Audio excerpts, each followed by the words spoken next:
It all started with a neon sign that blinked to life out of nowhere. Haunted Halloween costumes. Get what you deserve. The sign said in big, bold letters. Ava spotted it first, pointing it out to her friends as they cut through downtown on their way to a Halloween party. None of them had heard of the place, and the sign glowed a sickly green, casting long, eerie shadows on the sidewalk. The shop's windows were layered in dust, and when they peered inside, they could just make out mannequins dressed in strange costumes that seemed too detailed, like they were costumes created for a funeral. "I swear, this place wasn't here yesterday," she whispered, hugging herself as a strange chill crept over her. Carter laughed, rolling his eyes. "Right, Eva, it's probably just an old store with a new sign. Come on, let's check it out," he said, giving her a playful shove. Ava hesitated, feeling an unease that the others brushed off too quickly.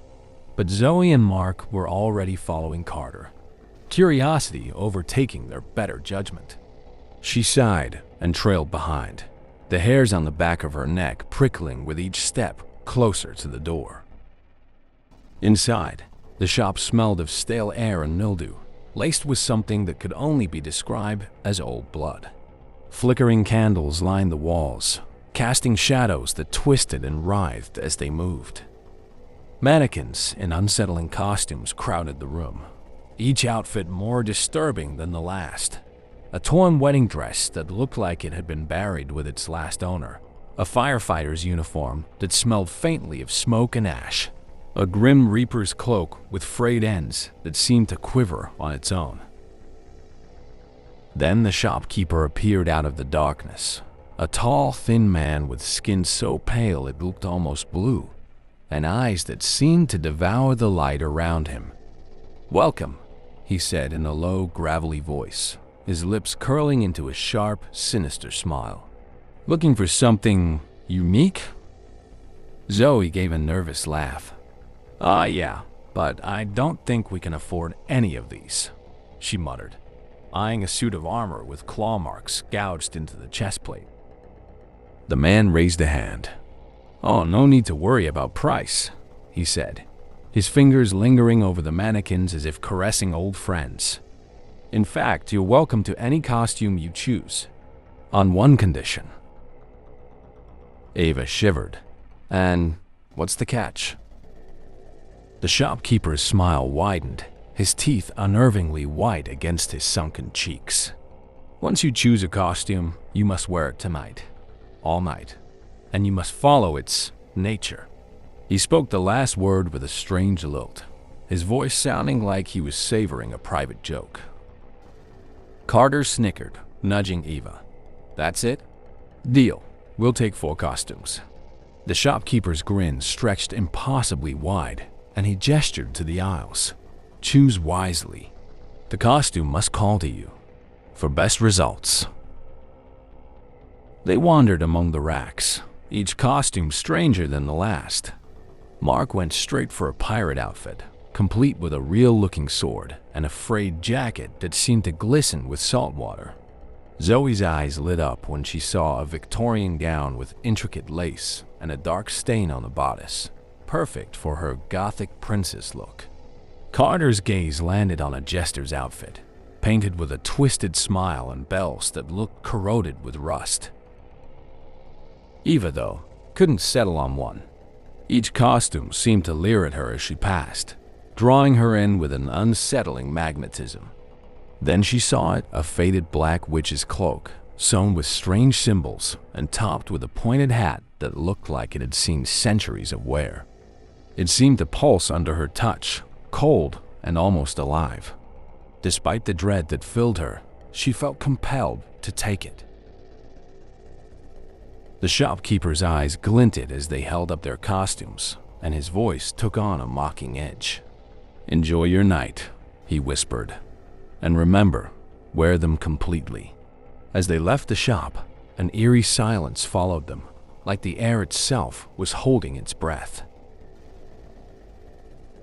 At the party, they quickly realized something was terribly wrong.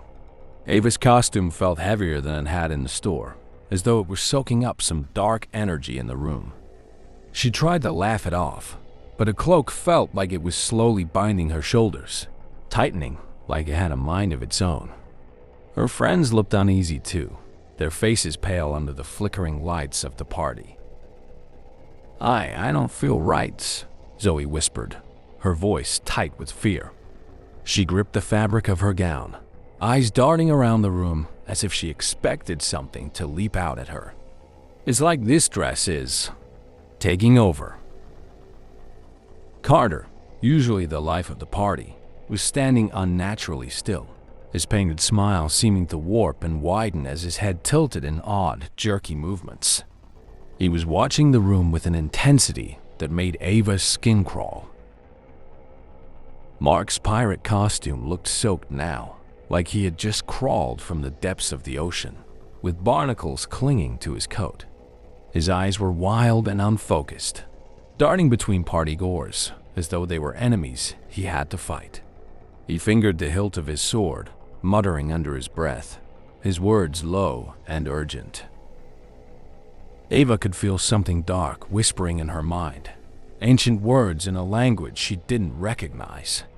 Her hand began to tremble as she felt her fingers stiffening, her nails growing long and pointed like claws. She tried to pull off the cloak, but it wouldn't budge. A faint voice, cruel and mocking, echoed in her head. "The more you resist, the more I take." Her friends were changing too. Zoe's eyes became hollow, her skin sallow and cold. Carter's laughter grew shrill and grating, his body moving in sudden puppet-like jerks. Mark let out a strangled growl, clutching his sword and scanning the room like he was on the verge of a violent outburst. In the hallway mirror, Eva saw something else. A second figure stood just behind her reflection, a woman with hollow eyes, her mouth twisted into a horrible grin as she whispered dark incantations. What's happening to us?" Zoe whimpered, gripping Ava's arm, her nails sharp and digging into her skin. "I can't get it off." They rushed for the door, desperate to escape. But as soon as they reached the street, the world around them warped and shifted. They were back inside the costume shop, the sickly neon sign blinking outside the window. The shopkeeper was waiting for them, his grin widening as they stumbled back inside. "You can't escape your fate," he hissed, his voice echoing in the silence. "You accepted the curse willingly. Now you belong to these costumes forever." Eva tried to scream, but her voice was drowned out by a dark, mocking laugh that filled her mind. She looked down and saw her fingers twisted and clawed, her skin gray and lifeless. One by one, they felt themselves fading, their bodies locking into place as they were drawn to the nearest mannequins. Their minds struggled, trapped in bodies they no longer controlled, as the costumes consumed them. The shopkeeper's smile grew wider as he arranged his new mannequins in the front window, dusting off their costumes as though they were his prized possessions.